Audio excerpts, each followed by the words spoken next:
And and hey, everybody.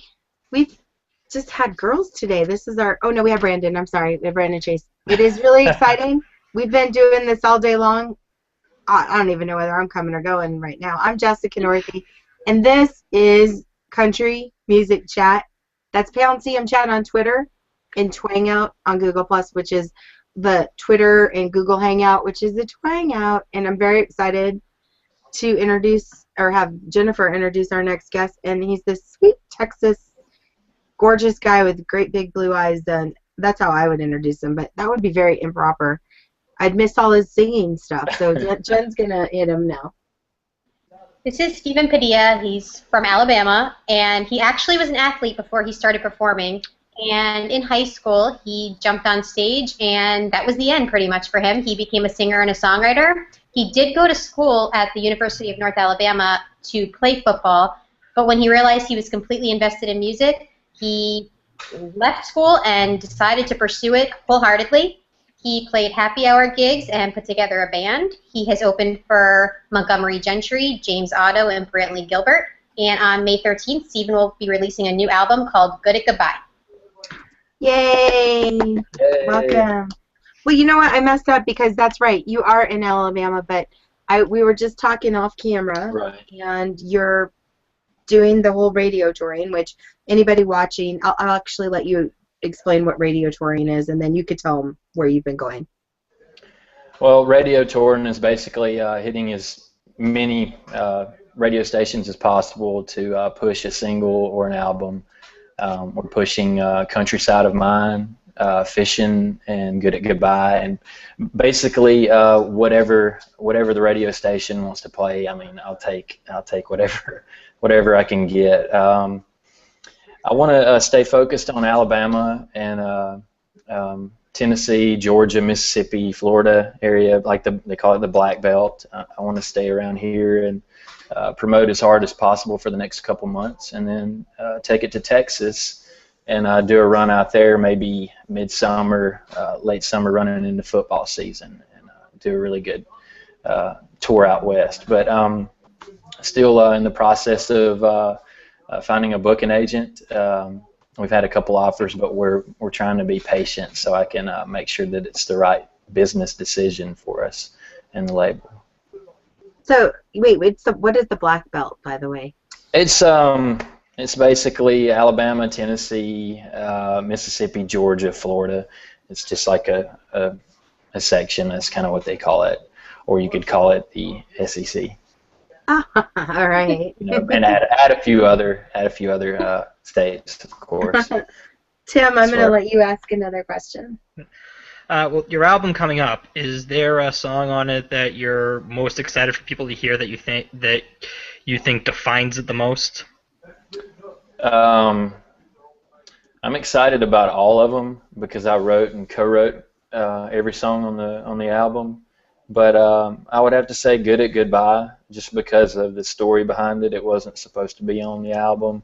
We were about 80% complete, and then out of nowhere, I wrote a song about a man that lived up the street from where I'm at right now. I'm actually in my hometown playing the first show tonight for the album release, and he lived about 5 houses up from where I'm sitting, and I finally wrote the song about him, and he passed away 2 weeks after that, and I played it for my producer, and I told him it meant a lot to me, and we ended up tracking it last minute, and it just had some kind of magic to it, and it was just, I mean, as soon as we hit record, I passed the charts out to the guys in the studio, and as soon as we hit record, it was just like, bam. And I spent a lot of time on the vocals because it was important to me, and I decided to title the album after it, and see where God wants to take it. It's my favorite song on the album for sure. That's just amazing, and I love the passion that you have, the way that you talk about it. It makes people really want to hear this song and the story that goes into it. Right. I think that's important in country music. I like 90s country, and I like a lot of the old stuff. I like a song that has a story to it, and to really be. I think that's what makes music powerful, and I try to put an emphasis on that when I'm writing and recording. 90s country, has that been your major influence?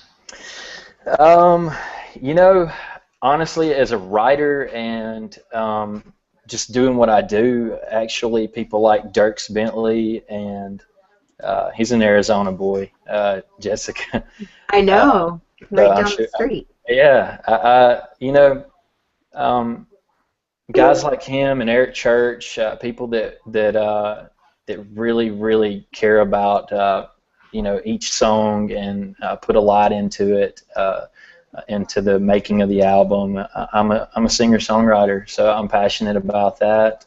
I'm passionate about the message and really, you know, putting everything I got into an album. But 90s country, I like the sound of it. I like the you know, fiddle and steel and that, you know, burning up a Telecaster kind of, you know, Alan Jackson sound. I just, you know, I like the music, and I'm a big fan of like Shenandoah. I like Red Akins, like his early stuff. You know, Alan Jackson, George Strait, Brooks and Dunn, Garth Brooks. You know, I love that era. Was just awesome. So I hate that I missed it. I was a little too young.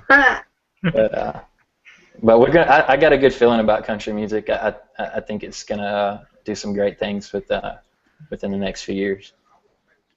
Sorry, Jess, go ahead. No, you go ahead. I was looking at Twitter, but you hit. Oh, okay. You said you wrote on every single one of the songs on your album. How did you decide which of your songs you were going to put on this specific album? Well, you know, this is the first full length, so fortunately I had a lot of time to think about that.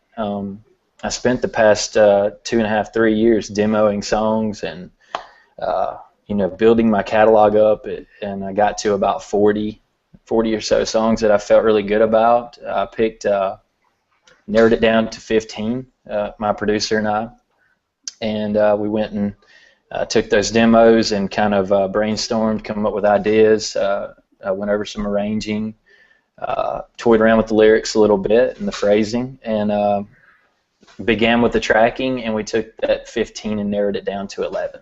So, and that was really, really hard to do because I write all of my music, and they're all like babies. Like, yeah, they're like my kids, so I love them. I love them all the same, and you know.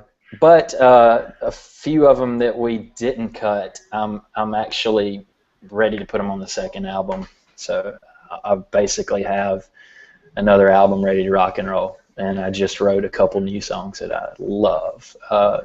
Last week, I actually came home from a 3-day show run and had a bottle of wine with my wife and picked up the guitar and played her this idea. And she's super smart, amazing woman. And we wrote a song together in about 10 minutes, and it's called "When I'm Drunk." And go figure, you know, we had a bottle of wine and you know, caught up because I'd been gone for a little while. But it's awesome. I wish I had a guitar on me. I'd play it for you guys real quick. But my guitar's at the venue, unfortunately. Next time we'll have you back again. You are incredible.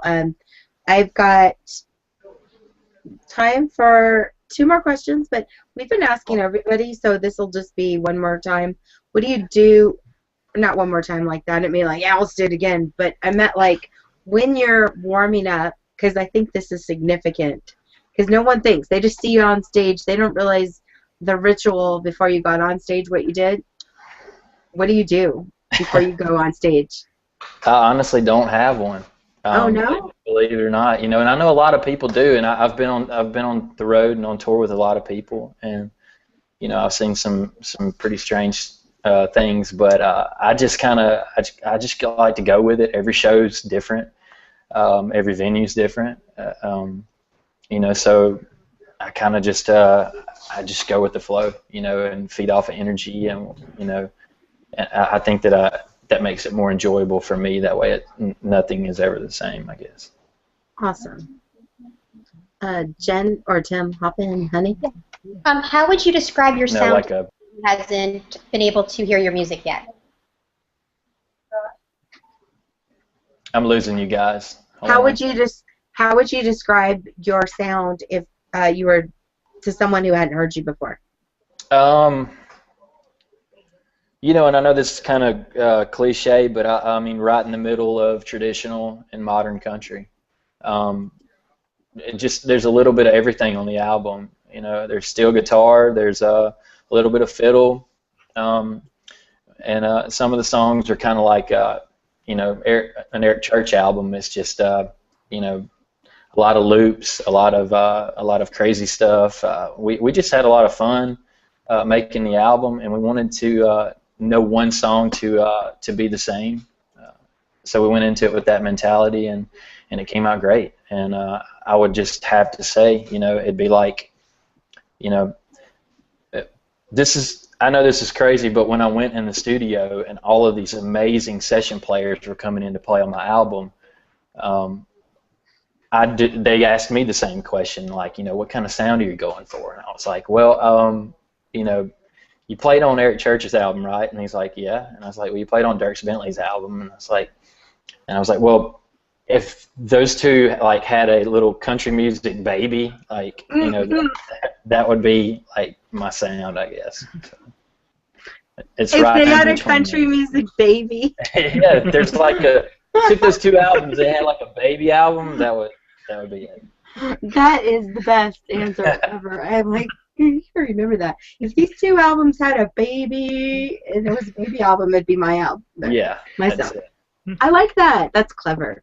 And we always ask everybody, what would you want people to leave CMchat knowing about you? I'm me, just straight up. You know, I am who you see and who you hear on my album. You know, that was really important to me for my first album. You know, I've cut a couple singles and I've worked with different producers. I got to co-produce this album, and the most important thing to me was to be able to express myself, you know, from myself, and just be completely honest with the songs that I wrote. They're true stories. They're about me. They're about my experiences. They're about other people that I've encountered, friends, family, people that I've played with.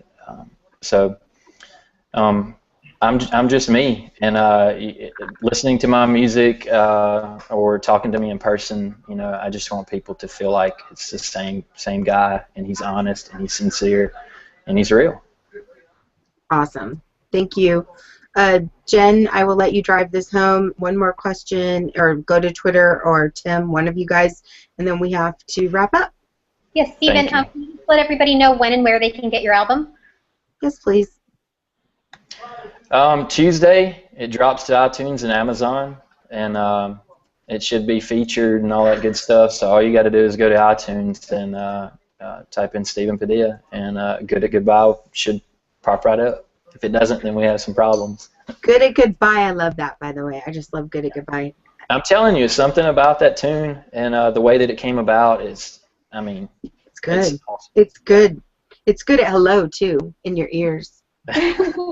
Sorry. I like it. And Tim, and hey, then, you guys want to meet the band real quick? Yeah. Yes. Yeah, there's my drummer, Jesse, guitar player, Gary. Oh, you guys are having a party. Look at you bass parading them player, by. Brandon. Oh, did they just get here? Oh, they've been outside drinking coffee and just kind of hanging out. So. Drinking coffee on a Friday? Well, like I said, we've been doing a lot of traveling and working and everything. So. And y'all got a gig for tonight. Well, Stephen, couldn't appreciate you more. Happy to have you in our life. Thank you guys for everything y'all are doing. Thank you for having me, and God bless all of y'all. Thank you. You too. Thank you for letting us be part of your life. It's we're excited to be part of your amazing ride. Awesome. How can people keep up with you? www.stephenpadilla.com, and hopefully they can keep visiting CMchat to keep up with me and the album and everything. Definitely, and we'll keep having you back, and we're gonna stick with you for your whole thing. I tell you. Awesome. We're like pit bulls at your All right. your bottom of your pants. All right. Or something like that. Anyways, mwah. Love you, love your show. Love Keep you guys doing too. good. Bye.